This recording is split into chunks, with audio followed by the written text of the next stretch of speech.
In this episode of Aging Unscripted, we'll learn from those on the front lines of combating frauds and scams. Hear about the most common scams hitting adults over age 60 and how you and your loved ones can recognize and prevent devastating fraud losses. Welcome to Aging Unscripted, a podcast with a different perspective on aging. Here we explore a wide range of topics aimed at celebrating, supporting, exploring, and honoring the aging journey. I'm Jill Vitale-Aussem, and I am privileged to serve as the president and CEO at Christian Living Communities, a nonprofit senior living organization based in Denver, Colorado. In studio with me today is Pam Sullivan. Hello, everyone. And Pam is our Vice President of Communications and Philanthropy. And we have another very special guest with us today, and that is Jamie Sorrells. And Jamie is the Director of Consumer Protection and Community Engagement for the Office of the District Attorney of the 18th Judicial District here in Colorado. That is some title, Jamie. It is a long title. That's a good one. That's a good title. Thank you, Jamie. Thanks for joining us today. This is such an important conversation. And you had shared a statistic with us from the FBI that Colorado is ranked 8th in the country for the number of reported consumer fraud crimes for people over the age of 60. And we were really surprised to hear that. That's a lot. And there's probably a lot more that are unreported. So let's just jump in. Why do you think that is? Why do we have so much fraud going on or reported fraud? Right. And again, these are just numbers 2024 that were reported. So those are not reports to the Federal Trade Commission. It's not to other law enforcement agencies. This was just FBI. Okay. And clearly the states in front of us are much more populated, at New York, at Pennsylvania, Florida, what have you. But we have a very large silver senior population here in Colorado.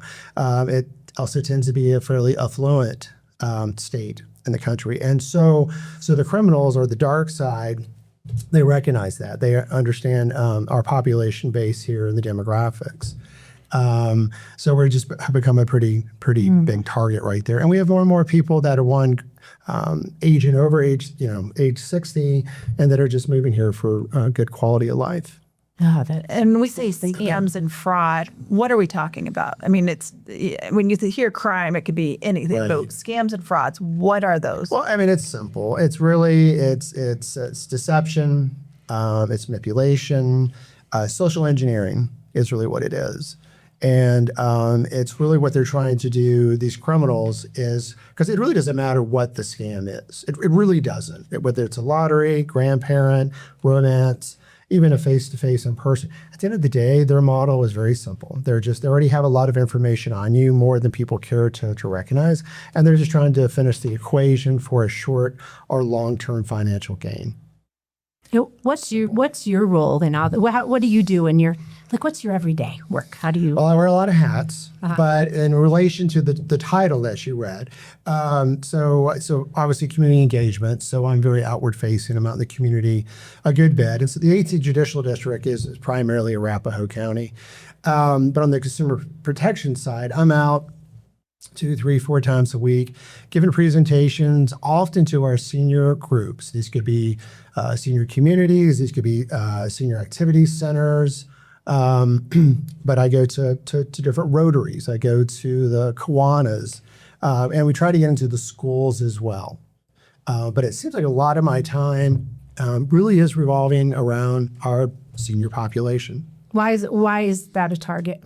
Older people? So the reason why, and this is how I typically start my presentations, the reason why those over 60 seniors are targets. One is, not always, but typically they have a higher degree of discretionary income or assets, definitely compared to our kids, grandkids. And so the dark side knows that. That's what they're after. They're after some type of financial reward. The other reason is this demographic tends to be retired or they're at home. So there's a very good chance that they're sitting in front of an iPad or their desktop, or their phone is right there. So it's very easy for, especially now with the technology, for all these attacks, so to speak, to be generated towards a particular IP address or phone number or what have you. The other reason is this group really has a weaker understanding of technology compared to some of the other age demographics. And so they'll take full advantage of that. Like they may hear me go out, a group may hear me come out and give a talk, and they feel empowered to do better with their passwords and antivirus software, what have you. Then out of the blue comes a call solicitation from ABC technology company here to help get your passwords in order. And it's really just a criminal operation. The other thing about this group, two more things. One is this group tends to be much more trusting, has a higher degree of respect for authority. For example, if they see an area code come through on their phone that's 202, this generation tends to know that that's Washington, D.C. yeah. Right? Yep. And so know that. they're gonna take that call. Nope, this must be important. This is a federal agency. But it could be their priest, their rabbi, or something like that. They were just raised to say, yes, ma'am, yes, sir, to talk less, listen more. So they're going to give these criminals ample time to talk to them. And the saddest reason that they're targets, and unlike the other age demographics, is this group tends to have incidents of cognitive decline, dementia, Alzheimer's. And that's the perfect target for them. That's the perfect target, because it's very easy to manipulate them and take them from here to here. So those are some of the bigger reasons why this age group tends to be a big target. You had mentioned that criminals get to know you and they use that information against you. My example of that, my mother-in-law was targeted, and they imitated my son being in jail. Called her at 2 a.m. and had his name, said that he had been arrested and that he needed bail money. Right. And she, was like, oh my gosh, that's my grandson. I need to take care of him. So how often, how do they get that? How did they connect my son to her in 2 different states? Right. And have her phone number. And have her phone number. And know that he's in an age demographic where he might be out and about, at a bar. He's 26 years old. But not in jail. They knew he would be in jail. But, how did that all come together? It just blew my mind. Right. There's a lot of public information that even marketing groups have access to. So there's public information. Data breaches, and hacks happen much more often than people care to more than they know. And that includes the credit bureaus. 2 of the 3 credit bureaus have been breached. And often there's a big gap before it's realized that there's a breach. Government gets hacked all the time. Healthcare gets hacked all the time. So there's already a lot of information out there. And of course, technology continues to grow and improve. And it does make our lives, easier. But now you have these different software programs that can extract this information much faster than someone can do manually. AI is a big topic in a range of just a lot of different areas. But now through this technology, they are capturing a grandson's voice or someone's voice, even their faces. And then That's what's kind of free. Yeah. and it can be pushed back. And so you really do think that you were talking to a relative, little Johnny, the nephew, grandson back in Virginia. And a lot of this happened, during COVID when we were locked at home. Yeah. But That's exactly when it happened. okay. So there's so much of you already out there. They're just trying to get a little bit more to do something with it. Again, a short or long-term financial gain. Most people honestly don't fall victim to the grandparent scam. What I don't like, and people in this age group loves to share stories, which I want them to continue to do that, is they know it's not true. It sounds good. It sounds very true, but they know that this is a criminal on the other side, but they stay on the phone and try to play with them. And that's not a good thing, because often this dark side, these are sophisticated criminal operations that have the technology around, like romance scams, or really any kind of scam. Understand, especially if they're pretending to be like a federal agent, Social Security, stuff like that, they know so much about you, and they have a team next to them, and they're prepared to take any kind of pushback that you give them. If you're trying to make sure they understand, that you know each other, they can finish the equation. They can tell you So often if you stay on the phone, they're going to extract so much more information out of you. And more than likely, they're going to be able to extract some type of money out of you as well. Well, so even if you're on to the person, just get off the phone. Don't keep having the conversation. Right. They're going to get more. Well, a lot of people are arrogant. They're like, I can never be scammed. I'm not going to fall for this. But they get off the call and they realize, I actually said more than I should have. Yeah. The fact that they answered in the first place tells the criminal operation that there's a live body, a live person, an active email or phone number on the other side. So you're just going to get more. There's going to be more attempts on you and your accounts.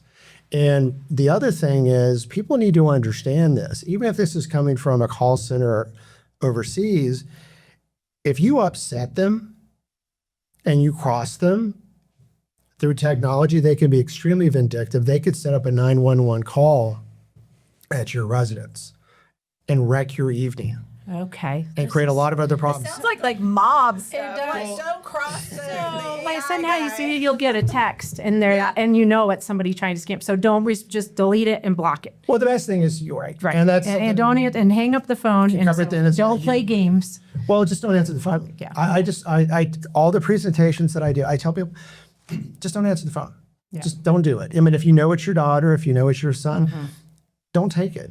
Let it go to voicemail. It may or may not. If it's important, they'll leave a message. But now these are computer software programs leaving the messages. So you're not at risk at listening to a voicemail. And you can often tell if it's a scam or not, but it also gives you time to talk to a family member, to a friend. Does this make sense? Have you gotten this, before? So it's best just let it go to voicemail. And same thing with like emails and texts. If they're coming out of the blue, the text thing, they're don't follow the suggestions that the text or email is telling you to do. Like click on this link to verify. Or call this number. So if you think it could be true, maybe it's not true. Again, assess the landscape, go Google it. If it's a charity, go to the Secretary of State's website or Charity Navigator, make sure they're even registered, in the state. But if it's coming out of nowhere, you are at risk to call that number, which is probably going to go to a fake customer service. If you click on a link, it could upload some pretty nasty software to your device. It just puts you at risk. Yeah. So it's just ignore and delete. It isn't. It's so sad because you used to be nice, respond, accommodate, all that. And what I'm hearing is protect yourself. Take a beat before you respond and really think about it. Right. So it's really changing how we interact with each other a little bit. It is. And so with all my presentations, I always start at a high level. I talk about why seniors, I talk about the demographics. Because what I want people to understand is themselves. Because what's happening is figures be someone is knocking at their door. They're knocking on their phone via text, via email, as a phone call. It could be U.S. Postal. But suddenly you're having to make a decision. We make decisions all day, every day, to do or not to do, to buy or not to buy. So I'll ask people, think back. It could be scam related. It could be something else where you felt guilt, where you reacted too quickly. Because I want them to understand when they're merely reacting, which is an impulse, a knee-jerk reaction. Because when they do that, especially in this space, you're going to get yourself in trouble. You're going to end up some place that you don't want to be. Or you can take more of a responsive approach and sit back and assess the landscape. I used that term a few minutes ago. And understand what's in front of you. Because nothing is urgent. Nothing has to happen right now. No one should be on the other side yelling at you, threatening you. Understand what's being presented to you at your doorstep. And so you could be researching, like I said. It could just be talking it out. There's a lot of things you can do. I use an illustration. I'm a very visual person. It's a ball of twine, all balled up. And then it's not as balled up and less and less, and then there's an arrow. So I tell people, think about this. Say you get a call from Social Security, which these federal agencies never call you or email you. And so you have really no assets, no income other than Social Security, your deposit. All of a sudden you're getting this call from them saying there's a problem, you're not going to get your deposit. You need to talk to us right now. Well, if that's all that you have, you're very limited. Yeah. You're like that ball of twine. You're not thinking clearly. Your emotions all over the place. It's very hard to make a decision. But if you take that responsive approach and assess everything, then at the end, you're at that tip of that arrow and you still may mess up. You may trip because the dark side's really good, but you're going to have a much better idea of what to do or not to, what direction to go in. So there's a big difference in just reacting versus doing your homework. Yeah. And that's what I tell people to do, is as you understand yourself. Yeah, and that's what they do you is try to make you fearful, right? And you've got to act now. And so, Right. yeah. But it could be the opposite side. It Right. could be love. It's Right. not always Yeah. what we call negative emotions. It could Yeah. be some of the positive. So really understanding your own behaviors. Right. Yeah, yeah. So we've talked a lot about the dark side and people we don't know, but older adults are often victims of crimes from people they do know, family crime. Talk to us a little bit about how to recognize. I mean, we see it in what we do, where there are family members taking advantage of their loved ones. How would Jill and I recognize, or a friend, neighbor recognize that somebody is a victim of a family crime? And it happens a lot. So what I do, we also have an economic crime unit. So we get a lot of calls from individuals where the child is tired of waiting for their inheritance. And maybe mom and dad are starting to experience cognitive decline. And so a POA is suddenly changed or something like that. So we do handle a lot of those cases that could be very criminal, in nature. But what you asked, what are some of the signs? Well, if from an account standpoint, let's just use that. If there's an abrupt change that you weren't a part of, that's a good sign that someone close to you has used your information to make a change. There's emotional manipulation is another big one. There's comments like, you've just gotten to this age where you're just not competent. And so we're going to step in, or I'm going to step in and take this over. It could be a matter of guilt that is being placed on them. Like, if you don't do this, it's really going to hurt me and my kids. And if it's suddenly everything's done in secrecy, where don't tell anybody else, don't tell your brothers, don't tell your sister, that's a big sign. And then if you just start to notice things that you didn't authorize in your credit report or financial statements, that's a sign that someone is stepping in and doing something against your will. Wow. But this is where you need to understand they're still your accounts. And people should more often actually pull in an attorney, pull in a lawyer to talk about the change. If the change needs to be made, there needs to be that discussion. It needs that set of independent eyes to look at what's going on. And so when an adult, there's several things an adult can do. Is one is maybe you don't have somebody else on the account with you. Another thing is maybe you share with all family members what the status is and what your intentions are. So that way, if one person is trying to keep it a secret, it's no longer a secret. Everyone's on the same page. It's unfortunate if everyone's a bad actor, but normally by sharing it with everyone else is a greater way to protect you. Use an attorney, especially for bigger matters. Yep. And don't be afraid of don't be afraid of hurting feelings. You're looking out for yourself. I think that's a big thing. No one's going to look after your money better than you. Right. Hands down. Yeah. Hands down. Yeah. What about what is retail crime? You had mentioned that to us. What is that? It's a lot of things, So I'll give you a very general response, and then I'll talk about what anyone, especially seniors, can do in a retail setting. So retail crime is basically shoplifting. It's theft. And Colorado has a lot of very, very high numbers around retail theft. And a lot of the time it is organized crime. It could be a drug industry. And this is how they supplement their revenue stream. So is this with consumers? They're being targeted? So just retail theft. Yeah. It's a big topic with the Attorney General's office, with all the other law Well, enforcement. it's also the gift cards is part of it. Well, right. But on a bigger level, there's a lot of theft of just big merchandise. Adams County has some of the highest numbers. Jefferson County, Denver, El Paso, Arapahoe, and Douglas had pretty high numbers too. But again, all these are pretty much right here on the front ring. So it's just pure theft. Where they're running out of these stores with carts and carts of big merchandise that's being resold.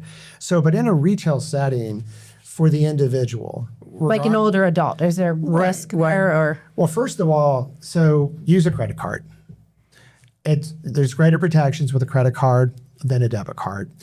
Definitely use a credit card on gas pumps. Because by pulling, I always use my I do debit card. too. Well- See? We learned something. well, it's easier to dispute. And skimmers are still being, so there's a hardware device called a skimmer that can be inserted in the slot where the machine reads your information, but so does the skimmer. At the Bluetooth technology, the information is extracted and it goes to the dark side. So, but in general, use a credit card. I would say even at retail stores. If you are using a card, they have a chip and the cards have chips in them. So right now, and it's about to change because the dark side is very good in software engineering, just like all the good companies are, is you want to tap. You want to tap. You don't want to stick That's it the in best way. That's It the is. safest. Okay. as we speak. As we It's speak. always changing because the dark side is always bothering. Yes. But so you really, what you don't want to do is you don't want to slide it and you don't want to stick it in. Now, sometimes on the gas pumps, where you can tap it, sometimes they'll come and they'll drill holes in it, so it's not active and it forces you to. Really? Wow. But the chip I have it able to, is the safest way. There's a hardware component and a software component. That's the safest way to avoid that because we're pulling skimmers off self-checkout stations like at Walmart here. It takes 2 seconds under cameras for them just to slide a skimmer in, and until they catch it, every card that is inserted, so not the chip, the information is extracted. You don't want it, so that's one thing in a retail setting. Another, it kind of goes beyond just retail, is you need to be very careful with these self-charging stations, like a DIA, or we need to do a rapid charge. I'm not talking about outlets because a lot of these are being compromised with bad software that you go to do a quick charge and it's extracted information off your phone, or it could place some bad software on your device. Oh my gosh. I carry a portable battery. Yeah. It's all kinds of brands. And I show these when I talk to groups.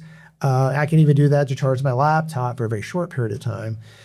Public Wi-Fi is never safe. So, I've been doing everything wrong. We have been like it's the airport. You're trying to catch up. so still kind of retail, but like don't go to Starbucks. And I love Starbucks. Not picking on them. Don't go to Starbucks and sit down and start paying your bills on your phone. Okay. Anybody can tap into public Wi-Fi. And so then they can see what you're seeing. So what you want to do is you can use your hotspot on your phone. Okay. Yeah. Or you can pay a couple pennies and get a virtual private network, which is more cloud-based. It's so much safer than public Wi-Fi. If you want to sit there and go through Facebook and maybe do a little bit of shopping, fine, but you don't want to go into your Bank account. financial, accounts. One thing I wanted to make now? sure we talked about. You and I just talked about crypto and I don't only want to talk about crypto. let's talk about the crypto and gold because and as it pertains to the older adult population, which is what we serve. So I'll do that. Yeah, I think we should. The only thing on the retail setting, which can be online, because so many people are buying online, is vet out the stores that you're looking to shop. If it's Nordstrom's, you're probably good. But understand where you're buying from, because actually the grandkids, the youngest generation, get scammed more than the seniors, but they just don't have the money. And often it's because of online purchases. Okay. You can always go in and Google search and you can put the name of the store, put scam or fraud behind it. And if people have been wronged, they're going to post something. So you'll see if this is a legitimate company or not. So, crypto. So I always talk about crypto in my presentations because the reason I talk about it, it's a grave concern right now for all law enforcement on a global level. Anytime I give a talk to a group, I ask them if they've heard of crypto. And crypto is the big umbrella. Bitcoin and several other things kind of fall underneath that. But I ask, and I've yet to have anybody say yes, if anyone understands what cryptocurrency is. No one does. Not me. Now, can you make money with crypto? Yes. I have friends that have sunk some money in Bitcoin. And as we speak, they're doing well. But crypto has become the the vehicle, so to speak, that scammers are asking people to take their good FDIC insured money and put it into crypto. Long ago, it was checks, then it was wire transfers, then it was gift cards, and now it's crypto. Oh, okay. Because you can't reverse it. It's hard to trace. Just like gift cards were a big thing for a long time. You'd read out the number and then the money's gone. No one can get it back. So crypto is not necessarily a bad thing, but it's not understood. On the planet right now, according to AARP, it's higher than I thought. There's a standard ATM machine that we've always used, and there's a crypto ATM machine. They're very different. Crypto ATMs don't give you money. They take your money. There's about 45,000 on the planet, and we have about 41,000 in the US. And these crypto ATMs exist in malls, vape shops, liquor stores, and the like. But people are being told by the FBI or Social Security or Xcel Energy, because their power is about to be cut off, to take their money out of an FDIC insured bank, like a Bank of America, Wells Fargo, Chase, whatever, and take it to these machines and convert it and have it go to whatever the imposters where they're telling it's going to go to. So are they legitimate machines or are they fake machines? They are legitimate machines. But they're using them for bad purposes. Somebody can use them for bad purposes. Because cryptocurrency is not backed by any government, unlike what we're used to. There's no protections. Okay. Typically, really all the time, they're not reversible unless that other party wants to give the money back to you. And the dark side's not going to give anything back. But here's a typical. This is very typical. You're sitting at home. You get a call from the FBI informing you that you sadly have become part. Your information is now part of a criminal operation that's taking place by, let's say, the Mexican cartel. You and hundreds of other people are part of this. Physically, you're at risk. Financially, you're at risk. And they always say they'll talk about the physical later. They won't talk about the financial. And by the way, do you live at this address? Do you have blue shutters? Do you have 3 cottonwood trees? Well, yes, I do. I do. Well, the Mexican cartel knows where you live. I can go to Zillow and find out everything about your house and your house. Right. But you hear Mexican cartel, your money's at risk. Physically, you're in harm's way. Then where you live. So, but they tell you that if you take your money until this investigation is over with and give it to them through crypto, which will go to an FBI safe box, then your money will be protected. Oh my gosh. And people are doing this. Well, it sounds like the scare tactic is super scary. Yeah, it's very scary. Right. So, but they're very, very, very successful. This, we just had some new legislation passed here in Colorado. AARP played a big part in it. But I told you where these machines live, where they exist. Right. So this was Senate Bill 25 for 2025, 079. So it put restrictions on these crypto ATM machines in the retail setting.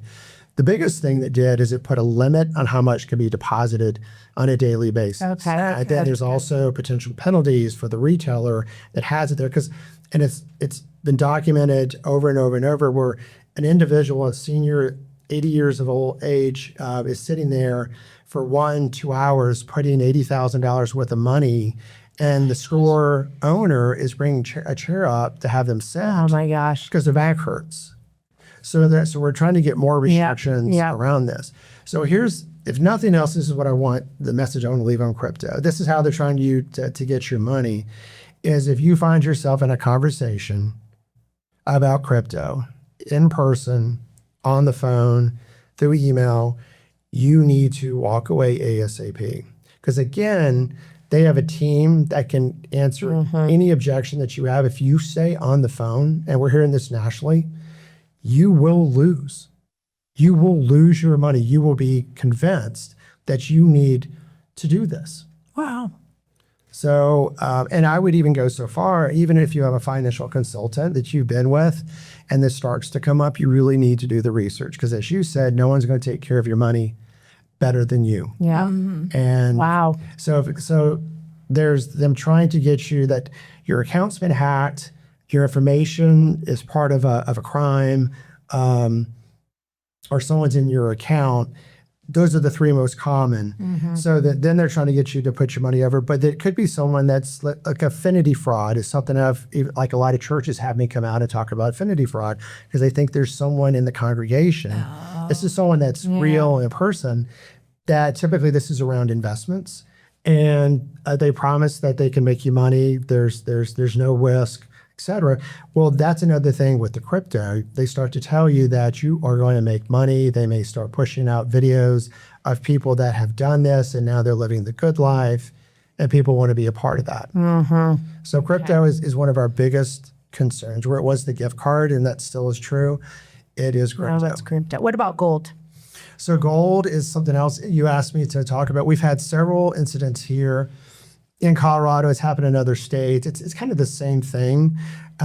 Sometimes it's like where whatever entity letting you know that you actually have a stake in a gold mine elsewhere, but you need to pay in order to get access, et cetera. Okay. Sometimes they're just being forced instead of taking their money and do it in crypto to go and actually purchase gold because we know how stable kind of gold is.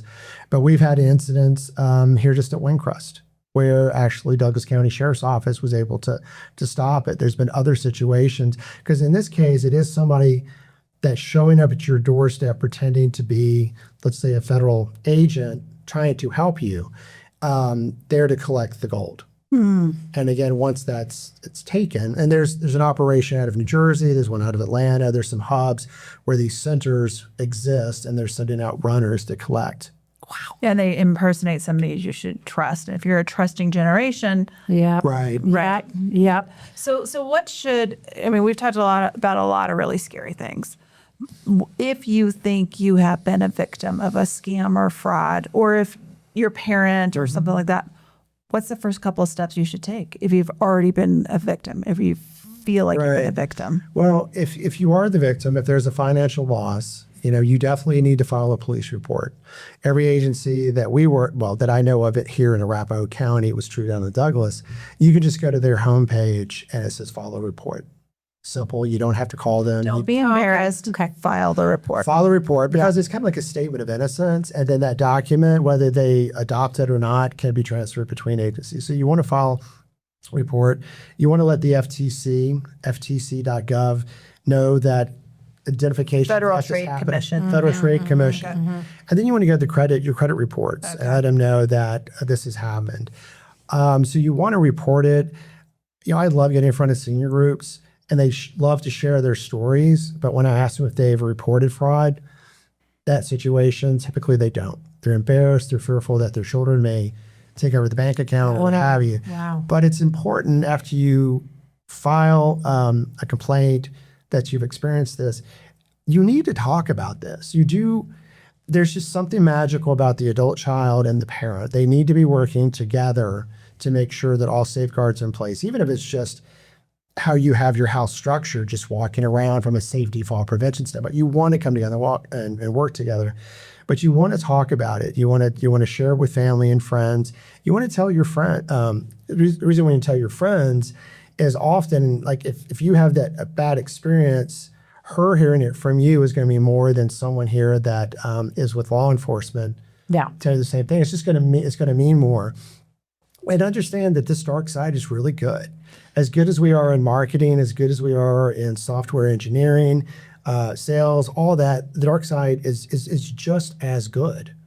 So don't be embarrassed, right? Any one of us can get scared of the day. And the point is, too, is they're getting really sophisticated. Yeah. So no one should feel totally bad if they were scammed. I mean, all the safeguards, all the tips that you've given today, really pay attention to them, but also understand they're really good. They're very, very good. Very good. And we're trying to stay a step ahead of the scam. Right. Now. Right. So it's important, first and foremost is just stop, ignore, delete, hang up, tell someone. Start to understand manipulation. That's another great benefit of the adult child and mom and dad sitting down and talking is understanding the different types of manipulation. Again, it could be love. These romance scams go on for months, and the losses are huge, and the suicide rate is high. That's terrible. So you understand manipulation. You want to slow down. You don't want to click on a link that's given to you. You don't want to call a number that is given to you. You want to take that slower, responsive approach versus a reactive.